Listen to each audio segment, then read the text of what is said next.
সকালবেলা একটু বাজারের দিকে যাবো, একটু কাজ আছে, তারপর মেয়ের স্কুলে যাবো, ভর্তি করানোর ব্যাপার আছে। সো সবাইকে গুড মর্নিং। তারপর তোমাদের সাথে দেখা হচ্ছে। আজকে সকালটা না, সকাল থেকে ভীষণ ব্যস্ততার মধ্যে দিয়ে কাটছে। একবার বাজার, একবার স্কুল, বাড়ি, তারপর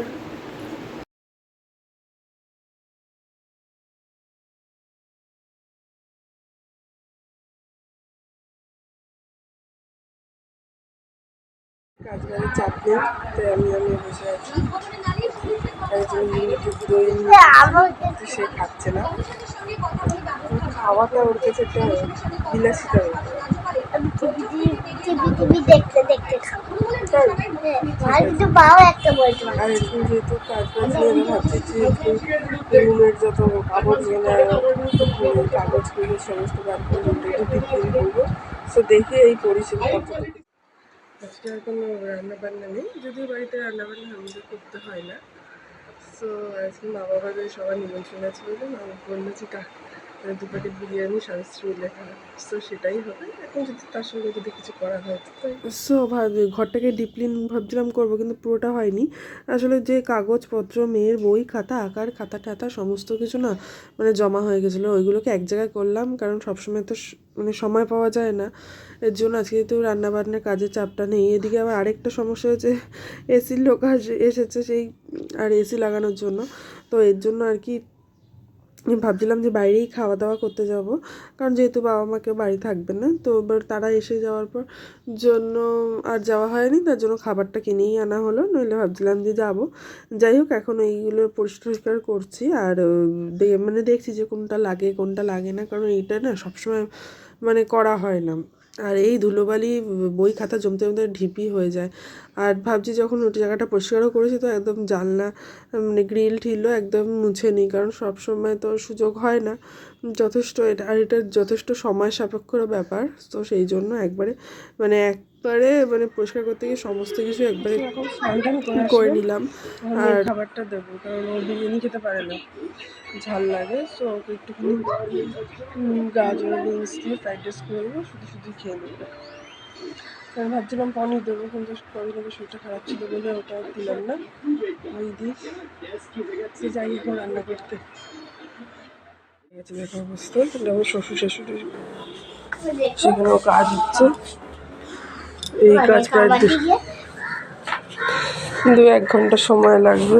সো খাওয়া দাওয়া করে আবার সেই ঘর মুছতে হবে। মেয়ের ফ্রাইড রাইসটা বসিয়ে দিলাম, তো নইলে না বা একবারে গরম গরম করেই একবার খাইয়ে দেবো, নইলে খুব সমস্যা, বা আবার গরম করো আবার এই করো, তার জন্য একদম বসিয়ে দিলাম। আর ও না ক্যারট খেতে ভীষণই ভালোবাসে, তার জন্য আর অলমোস্ট ফ্রাইড রাইসটা হয়ে এসেছে। আর আমরাও ভাবছিলাম, আর আমারও খারাপ লাগে না, অলমোস্ট যেহেতু হয়ে এসেছে, রান্না যাওয়া হয়নি জানো। তো সেই আগে না আমার বাচ্চাকে দিতাম না, শুধু ওই ডাল ভাত খিচুড়ি এই সমস্ত খাওয়াতাম, কিন্তু তারপর ডাক্তার বলেছে না, ও এখন বড় হচ্ছে, মানে মুখে যতটুকু স্বাদ হয় ততটুকু সব কিছুই খাবে, না খাবে না সেরকম কোনো ব্যাপার না। এই জন্য তারপর দিন আস্তে আস্তে সমস্ত কিছু ওকে দিই। আর ও যেহেতু মানে বাচ্চা মানুষ বলে ওকে আমি একদম মানে আমাদের সাধারণ চালের ভাত দিয়েই দিই। অনেকে দেখে ভাববে হয়তো গলা গলা এটা। সো এটা মানে একদম শক্ত চাল দিয়ে দিই না, কারণ আবার হজমের ব্যাপার আছে। আর এদিকে এসি যেহেতু লোক আসে, তার জন্য 2 গ্লাস ঠান্ডা দিয়েছি। আর দেখো ঠান্ডাগুলো আমাদের বাইরেই থাকে, কারণ বাচ্চারা খায় বলে ওখানে 2টো বরফ দিয়ে দিলাম, ব্যাপারটা ঠান্ডাই হয়ে গেল। আর এখানে এসে গেছে, এটা হলো মেয়ের আইসক্রিম, এই যে আমাদের খাবার। বলেছে আইসক্রিম না হলে সে খাবার খাবে না, এখন থেকে ব্ল্যাকমেল। আর এখানে স্যালাড কাটছি একটু, কারণ বিরিয়ানির সাথে স্যালাড ছাড়া একদম মানায় না, তো সেই জন্য স্যালাড কাটছি। আর একটু ডিজাইন করেই কাটছি, অনেকদিন মানে ইচ্ছা হলো হঠাৎ করে যে একটু ডিজাইন করে স্যালাডগুলো কাটি, তো সেই জন্য দেখো স্যালাড কাটা অলমোস্ট ডান। আর এদিকে আমি স্যালাড খাচ্ছি, আর এদিকে আইসক্রিম খাচ্ছি। এই যে আইসক্রিম খাচ্ছেন, ভালো খেতে, ভালো।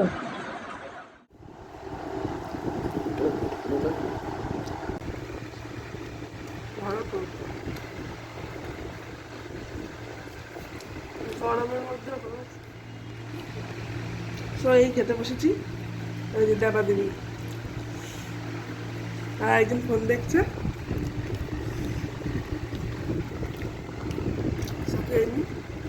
ঘরের অবস্থা চারিদিকে ঢাকা ঢুকা সব দেওয়া।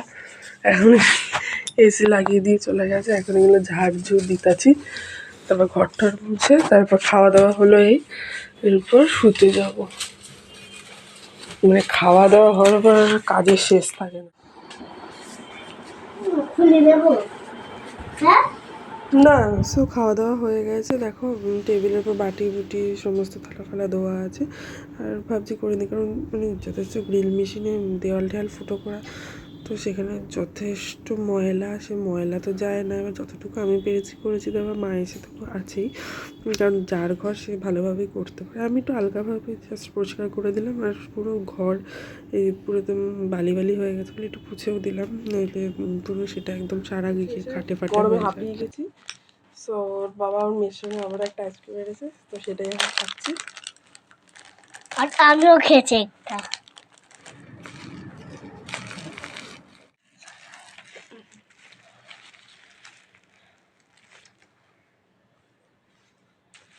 নিজেরটা খেয়েছে, এখন এটাও ভাগ বসাচ্ছে, খাবে না? আগে কেন বলবি? নেও। তো হোটেলেই এই যে আমার বই খাতার আর মা কাজ করছে, আর মাকে আমি জিজ্ঞাসা করছি। হ্যাঁ, কে ভুলে গেল?